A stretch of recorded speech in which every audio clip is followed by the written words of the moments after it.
Hello guys, আজকে তোমাদের নিয়ে যাব কামারপুকুর, যেখানে রামকৃষ্ণ দেবের জন্ম হয়েছিল।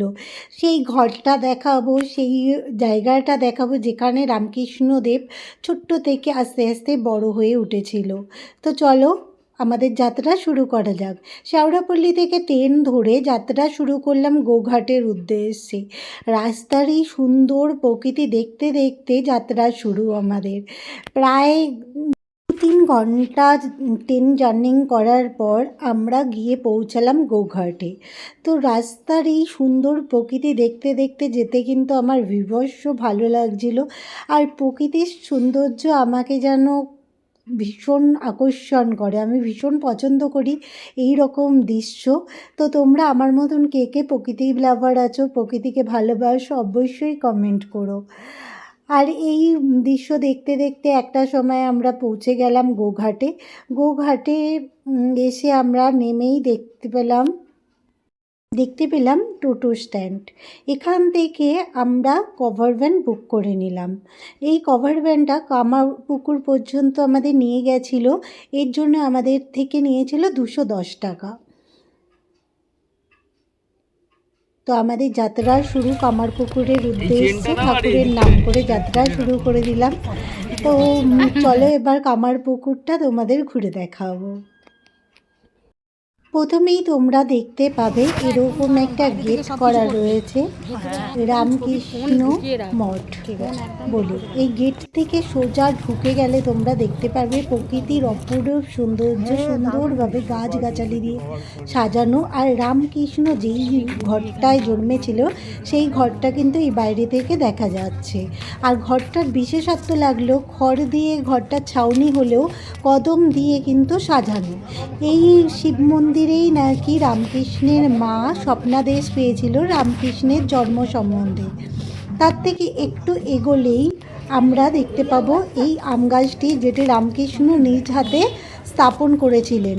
এখনও পর্যন্ত এই আম গাছ থেকে কথিত আছে প্রত্যেক দিন একটা করে আম নাকি পড়ে দুপুরবেলা। এটা হচ্ছে রামকৃষ্ণের ঘর। আর এই পুকুরটা রামকৃষ্ণ ইউজ করতো। তো রামকৃষ্ণর মঠে এসে আমার তো ভীষণ ভালো লাগলো। এখানে ভিডিও করা বারণ থাকা সত্ত্বেও একটুখানি তোমাদের সামনে তুলে ধরার চেষ্টা করেছি। এই পুকুরটাকেও খুব পবিত্র পুকুর বলে মনে করা হয়। এখানে রামকৃষ্ণ দেবের অনেক স্মৃতি রয়েছে। রামকৃষ্ণ মঠে যারাই আসে তারা এই পুকুরে অনেকে স্নান করে, অনেকে এই পুকুরের জল মাথায় নেয়। তো তোমরাও যদি আসো অবশ্যই এই পুকুরটা দর্শন করো। এটিকে অত্যন্ত পবিত্র একটি পুকুর বলে মনে করা হয়ে থাকে। তো এখানেই আমরা কিছু ভিডিও করে নিলাম। এখানকার লোকজন ভীষণ ভালো, ভীষণ আন্তরিক। ওরাই আমাদের বললো যে তোমরা ক্যামেরাটা দাও, সবাই মিলে দাঁড়াও, আমরা ভিডিও করে দিচ্ছি। তো সবাই মিলে দাঁড়িয়েছিলাম, খুব ভালো লাগছিল। তো যারা যারা ভাবছো যে কামারপুকুরে ঘুরতে যাবে তারা অবশ্যই একবার ঘুরে আসো। খুব সুন্দর জায়গা আর ভীষণ সুন্দর, মানে মনোরম পরিবেশ, যেটা আমার খুব ভালো লেগেছে। আশা করি তোমাদেরও খুব ভালো লাগবে। এরপরে চলো একটা অন্যরকম জিনিস দেখাচ্ছি। এটা হচ্ছে সাদা বোঁদে। এটা কিন্তু সব জায়গাতে পাওয়া যায় না। এটা নাকি রামকৃষ্ণ খেতে খুবই পছন্দ করতো, তার জন্য এখানে বিশেষ মানে খাবার হিসেবে বা ভোগ হিসেবে এখানে কিন্তু পাওয়া যায় রামকৃষ্ণ দেবের পছন্দের খাবার সাদা বোঁদে। এছাড়াও অন্যান্য মিষ্টি রয়েছে। এখান থেকে কিছু বাড়ির জন্য মানে সাদা বোঁদে বা মিষ্টি আমরা সংগ্রহ করে নিয়ে নিয়েছিলাম। তো তোমরা আসলে তোমরাও এটা ট্রাই করতে পারো। আর সাদা বোঁদে এখানে ছাড়া আদার্স কোথায় পাওয়া যায় সেটা তোমরা আমাকে একটু জানিও। তো আমার কিন্তু জানা নেই, আমি সাদা বোঁদের সম্বন্ধে জানতামই না। এই ফার্স্ট আমি শুনলাম এরকম একটা জিনিস রামকৃষ্ণের ভীষণ পছন্দের ছিল। এছাড়াও তোমরা যদি কেনাকাটা করতে চাও তো এখানে কিন্তু অনেক দোকান রয়েছে, সেখান থেকে তোমরা বাড়ির জন্য বা প্রিয়জনের জন্য কিছু গিফট কিনতেই পারো, সংগ্রহ করতে পারো। এগুলো ভিডিওটা যদি তোমাদের ভালো লেগে থাকে তাহলে অবশ্যই লাইক ও সাবস্ক্রাইব করে দিও। আর পাশে থাকা বেল আইকনটা ক্লিক করে দিও যাতে নতুন নতুন ভিডিওগুলো সবার আগে তোমরা দেখতে পারো।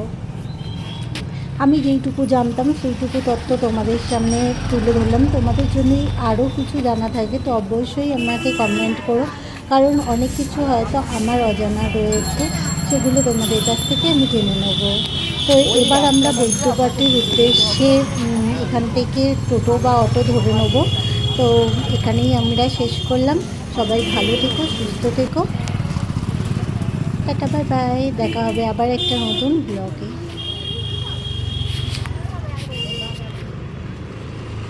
এই মাটির শঙ্খগুলো কত গো?